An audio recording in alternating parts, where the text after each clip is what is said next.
किसने कह दिया भैया? आपके कृषि मंत्री कह रहे हैं कि बहुत खुश है किसान यहाँ भैया। पहले तो उसको समझ में नहीं, वो तो कहता है दलाल बैठे हैं, वो अपने फादर को भी दलाल कहता है, जो अपने बाप को दलाल कह सकता है वो उससे आप उम्मीद मत करो। अभी आप 7 दिनों तक वहाँ चला, लाठियाँ चली है, गवर्नर हाउस से मार्च किए थे हम लोग तो वहाँ पर गोली चली है। किसान से ज्यादा जिद्दी ना सरकार, किसान थकन लग रहा, किसान इनका इलाज करके जाएगा, ठीक है। सरकार को कुछ समझ में नहीं आती है, वो पहले अकाली दल को समझा लेते, उनके जितने घटक हैं वो उनको छोड़ के जा रहे हैं। पहले अपने घटक दल को समझा लो, और जो 32 दिन से बैठे हैं उनको समझा लो कि तुम किसान नहीं हो। यदि ये किसान नहीं है तो हम सरकार से बोलेंगे तोप लगाओ। कई सांसद सुनो ना, एक काम करिए ना जी, कपिल मिश्रा को और विदुरी जी को किसान के तरफ से चुनौती दे दो कि जल्दी आ जाए जी।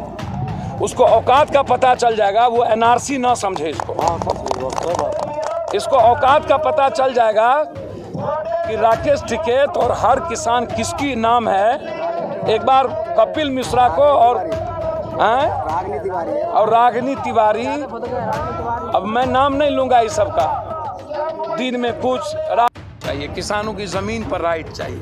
किसान कुछ नहीं कहता, किसान सीधा है।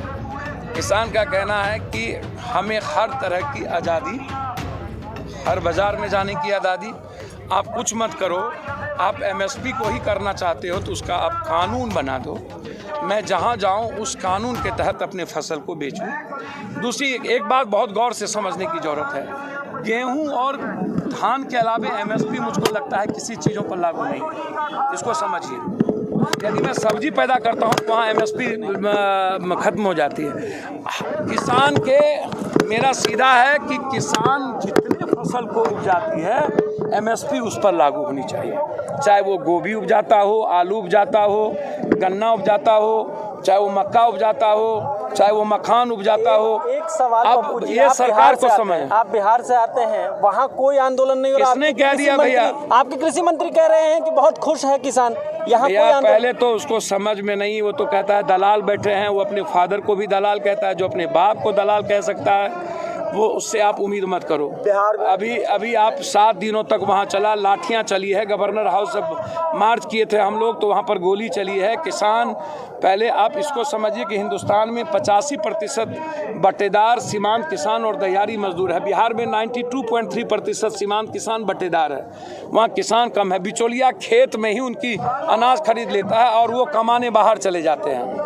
तो आप इस रूप में मत देखो, वहाँ तो बाजार समिति भी नहीं बची, मंडी भी नहीं बचा, गोदाम भी नहीं है और कोऑपरेटिव सिस्टम भी समाप्त हो गई है। धान खरीदने को तैयार नहीं है। पैक्स को तो ये पैसा ही नहीं देती है सरकार, और पैक्स को कह दिया है 30% ही तुमको किसान का वहाँ खरीदना है, 30 से ज़्यादा नहीं। तो 30% तो बिचौलिया का खरीदता है वो।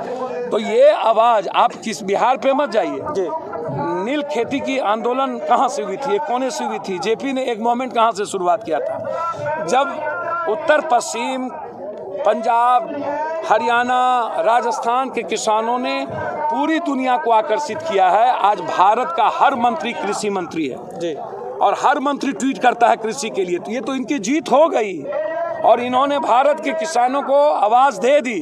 और ये लड़ाई सबसे ज़्यादा मुनाफा उत्तर पश्चिम की लड़ाई, पंजाब की लड़ाई बिहार के किसानों को मिलेगी। ये मैं आपको बता दूं, जो हमारे तरफ उत्तर प्रदेश है उस किसानों को मिलेगी। उत्तर पश्चिम के किसानों की लड़ाई नहीं है, ये भारत के किसानों की लड़ाई है। मोदी जी कह रहे हैं जिनकी राजनीतिक जमीन खिसक गई है वो लोग किसानों को गुमराह कर रहे हैं। राजनीतिक किसान पैदा करता है एमएलए एमपी को, प्रधानमंत्री को, उसको कोई गुमराह नहीं कर सकता। जो किसान साइक्लोन में, बाढ़ में, तूफान में, सुखाड़ में मुनाफा ना हो तब खेतों पर हो, धूप में, करकराती धूप में, उसको कोई गुमराह नहीं कर सकता। वो जीना जानता है, वो मरना जानता है। जब वो आड़ पर मर सकता है, तूफान, साइक्लोन, बाढ़ और धूप में मर सकता है, तो मोदी जी की गोली से किसान नहीं डरता। मोदी जी नहीं तोड़ सकते। राजनाथ सिंह का कल सर वो किसान ने तय किया हुआ है, किसान उनको सब कह चुका है कि हम तीनों कानून और एमएसपी से नीचे, आप बिना कानून लाए कोई भी वार्ता आगे नहीं बढ़ेगी। वो किसान तय करेंगे। हम किसानों के हर वार्ताओं के साथ पूरा बिहार, पूरा देश होगा।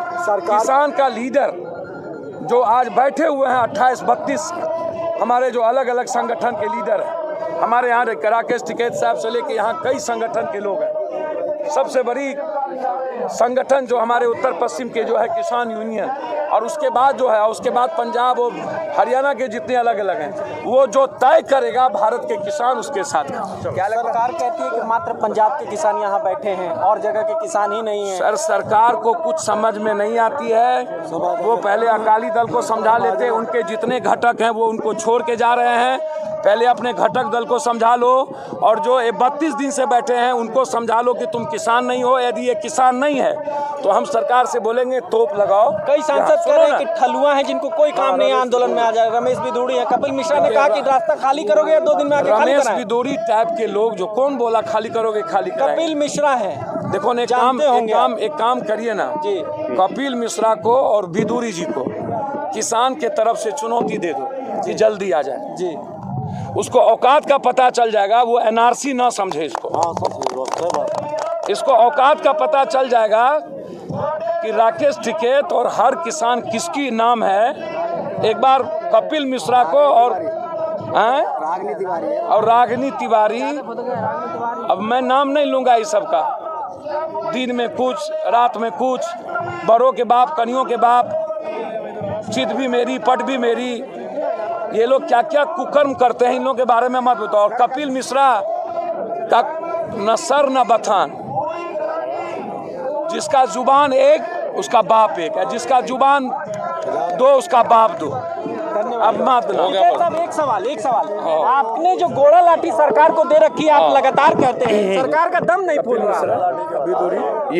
ये दे तो राखी गोड़ा लाठी सरकार का दम नहीं फूल रहा। 31 दिन हो गए, फिर फूल जाएगा। सरकार लगता है शाहीन बाग में कहना तो नहीं चाहती है, जिस तरह के सरकार शाहीन बाग में 101 दिन तक प्रदर्शन चला, कुछ नहीं हुआ। शाहीन बाग का क्यों नाम लो, यहाँ पे तो किसान आंदोलन है। थकाना चाहती है ऐसा लग रहा है।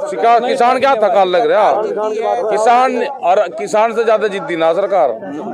किसान थकन लग रहा, किसान इनका इलाज करके जाएगा। ठीक है, किसान